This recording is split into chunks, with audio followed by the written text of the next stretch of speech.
Hey guys, what's up? So today I thought I'd talk about Fuel by Ramen's top 7 albums, in my opinion, obviously. It'd be a good time to make this video, seeing as how they just had, I believe, their 15th year anniversary, and they had like a bunch of shows.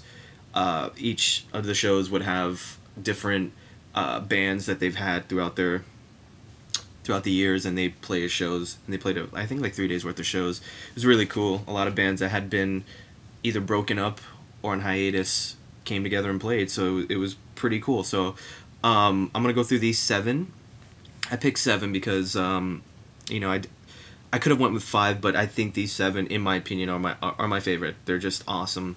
And let's get started. At number 7, for those who watch my videos probably are familiar with this band, and it's Versa Emerges EP. And a lot of you are probably saying, wow, number 7? And the reason this is at number 7 is because it's an EP. There's only 6 tracks, 5 songs, so it wasn't fair to put them higher on the list. Had this been a full length, different story. But this EP is absolutely fantastic. Prior to this CD, they were kind of like I guess you want to call it a post-hardcore type of band, you know, in the vein of like Seosin or Conditions, or you know, that type of sound. And then they kind of experimented a little bit with their sound, and they added a keyboard, which definitely changed their sound completely. And I, for one, thought it was for the better. This EP is absolutely amazing. I don't say it a lot. I don't say this word a lot when it comes to music, but the songs on this are like very pretty. I know it's weird word to describe music, but it is. It's just every song has this amazing keyboard sound to it that just sounds amazing. It's not one of those bands that have keyboard that kind of just, you know, adds, you know, it just highlights the music, but this is like definitely accentuates the music. It sounds amazing. Songs like actually my favorite song on this album, Moments Between Sleep, is absolutely breathtaking. It's just an amazing sounding song. The keyboards sound fantastic on that song, and it's just a really awesome CD that just, you can just close your eyes, fall asleep to it, and it'll just take you to another place. Absolutely fantastic. And Sierra's vocals on this are just amazing, and this was the EP that kind of made them explode, if you could say. Definitely pick this up. I would definitely check out Moments Between Sleep and The Whisperer. Those two are absolutely amazing. And at number 6, we're going to go with a band probably not a lot of people know about, but they're called Jersey, and this EP is called Definition. Now, Jersey is like I call them like a working class punk rock band, in the vein of bands like Avail, Amberetta, Rancid, bands like that.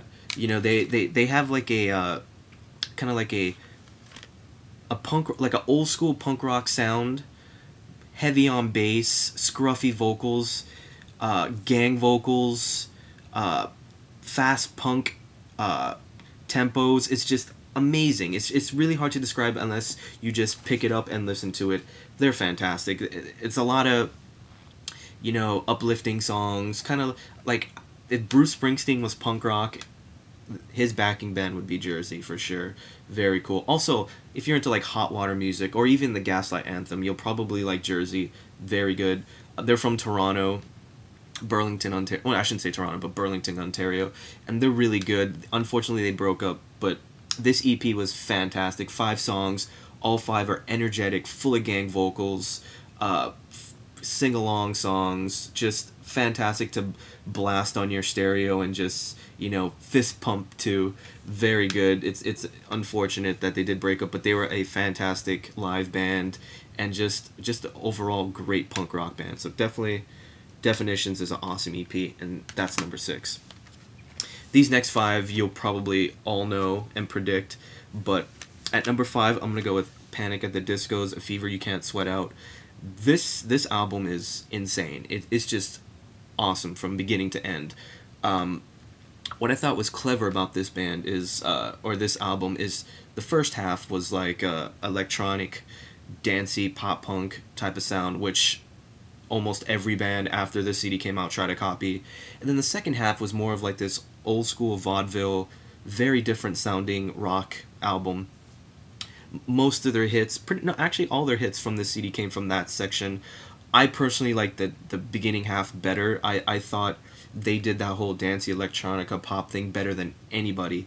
And obviously nobody was doing what they were doing on the second half, but it was just played out. It's just all this, matter of fact, all their singles were probably my least favorite songs on this album. It's just there's so many good songs, like Nails for Breakfast and Tax for Snacks. Love that song. My favorite song on the second half, I Constantly Thank God for Esteban. Fantastic, catchy song. Just a super awesome, clever, great album. It's one of those ones where it's just, you know, you listen for the first time I ever heard this, I was just like, wow, who would have predicted they would come out with something like this? Very, very good. I always thought they were like a cracked out Fall Out Boy, and I thought this was the better live band, but that's a different story altogether. But definitely a fantastic album, and very good, awesome, catchy songs from beginning to end, very good. Next, number 4, we're gonna have The Academy Is Almost Here. This band for me came out of nowhere. I don't know, like I was listening to Fall Out Boy and all of a sudden I found out about these guys and they kind of just took over for me. They play a pop rock sound, but this CD, it's so simple. It's really hard to describe. It's simple, but it's powerful at the same time. It's just, they make it seem so easy. It's just mostly 3.5 minute songs, nothing special, but they're super catchy. It's just, I don't know, like, and I love the vibe they were. It was like the 70s vibe that they were doing. It's just everything they did just came so naturally and so easy that it was hard not to just love every song. I mean, all 10 songs are absolutely fantastic on this. It's one of those CDs where you can't really pick out a song just because they're all so amazing and they all stand out. But it was so fantastic, great live band, and I don't know. To me, they always stole the show. Whatever show they were at, like whatever tour they were on, they were always the show stealers in my opinion. Some of my favorites are like Black Mamba, fantastic. Check Marks, Skeptics and True Believers, fantastic album from beginning to end. At number 3, we're gonna go with Gym Class Heroes, Paper Cut Chronicles. This, in my opinion, is still my favorite hip-hop album of all time. I absolutely love this CD from beginning to end. It's just so good. Every song just kind of felt like a story, and it didn't necessarily have to have a chorus, or all the lines didn't have to rhyme. It was just a great CD to just play and just kind of bob your head to and just relax to. It's just so good. They've yet to recreate anything even as remotely good to this. Everything is just, I loved how simple it was. It was more of a hip-hop album as opposed to, I guess, a rock rap thing that they've been doing since. All their new stuff has kind of sounded a bit Will Smith-ish, MTV pop-ish rap. I don't know. It didn't. All their new stuff just doesn't feel right. And this one to me was just gritty, just really, really awesome hip hop. A lot of stuff you can relate to. It was also catchy too. Don't get me wrong. Very catchy stuff too. And it's just, I wish this would have less, because there's like a few skits and instrumentals that kind of weight it down a little bit. But all the real songs are absolutely amazing on this.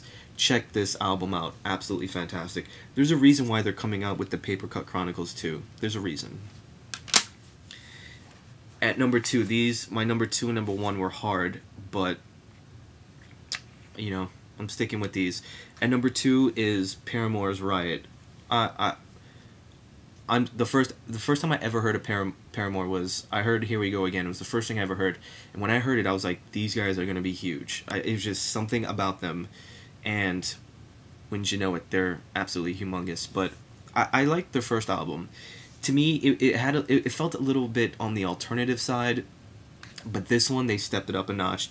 For me, this was like borderline pop punk meets like post-hardcore. Is just really, I don't know, I can't really describe this album, but every song is absolutely amazing from start to end. There's not a single song I don't like on this. And it's quite surprising, the song that got them big, Misery Business. I would have never guessed that song out of all the songs in this CD. To me, I feel Misery Business is probably one of the songs that I would think would get them popular out of 11 songs. I wouldn't have guessed. I would think When It Rains. When It Rains, in my opinion, should have been a huge single and should have gotten them humongous, but it didn't, which was weird. But this album has everything. If you want something like really fast, like heavy, like for pessimist, I'm pretty optimistic, or Let the Flames Begin, or Born for This, or Stop This Song, which is only on the Best Buy exclusive that they had, or it's got like pop, it's got dancey songs like That's What You Get, Crush Crush Crush, Fences, but then it also has pop punk like Misery Business and Miracle, and then it also has the slow songs like When It Rains and We Are Broken. It's just an absolutely awesome roller coaster ride that you're on when you listen to this. It's absolutely amazing. It's so energetic, and the vocals are amazing. The instrumentals are amazing. Everything about this CD is amazing. It will always probably be my favorite Paramore album. I don't think they'll ever top Riot, but that's just me. And number one, obviously, is Fall Out Boy's Take This to Your Grave. It could possibly be my favorite pop punk album of all time. They really kind of came out of nowhere, honestly. I had heard of them before they had a video out for Dead on Arrival. It was just, I don't know how I found out about them. I just randomly was on the internet and found them, and I was like, let me give it a shot. Listen to it. Took me a while, actually, I'm not gonna lie. It took me about 3 listens to fully love it, because in the beginning I thought all the songs sounded the same, but once you just sat down and listened to it and paid attention to it, it just blew my mind. Like, every single song, it's just the energy, it's just amazing on this. It's like, I don't know really what happened. I don't know if they figured they didn't want to be a straight up pop punk band after this. I don't know, but then they kind of became a pop rock band. I don't know what happened. Maybe they thought they'd be more famous that way, which I guess was right. But this CD is flawless. From the ridiculous song titles to the screaming to the lyrics to the gang vocals is just fantastic. I mean, I personally love the first song, Tell That Mick He Just Made My List of Things to Do Today. It's just, from the minute that little beep beep beep comes on, and then the drums and the guitars, you're just like, oh, it's just crazy. It's just, you're gonna be on this awesome pop punk ride. I personally love the Pros and Cons of Breathing, Chicago So 2 Years Ago, Reinventing the Wheel to Run Myself Over. It's just so good. This is a CD that should be in everybody's collection. I know they're not cool anymore to like, but that CD is amazing. So anyways, guys, those are my top 7 Fueled by Ramen albums in order. Let me know what are your guys' favorites in the order. Make a video or a comment. So thanks guys for watching, and I'll see you next